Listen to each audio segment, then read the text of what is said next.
を買えば60万ポイントが当たる可能性が1000人抽選だったかな。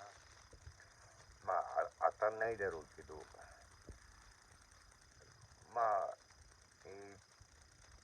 単勝オッズまだ見てないけど、多分馬からしたらこれだと思うんだけど、まあちょっともしかしたらオッズ変動見て変わるかもしれないけど、今んとこだとこれかな。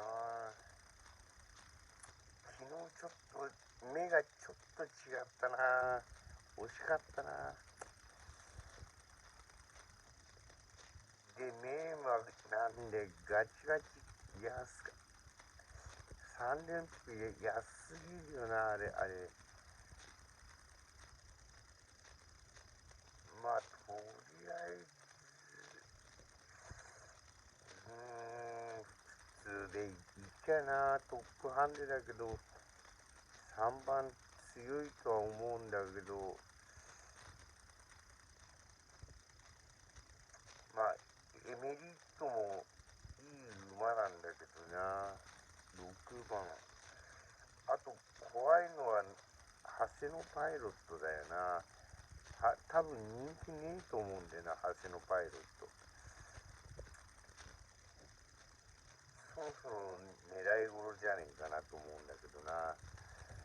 まあ、一応注目ジョッキーはこれだけど、まあ、張田はまあ、ここんとこあれだから、まあ、島は、どうかな。船橋は真島はあんまりやらないような感じだけどな。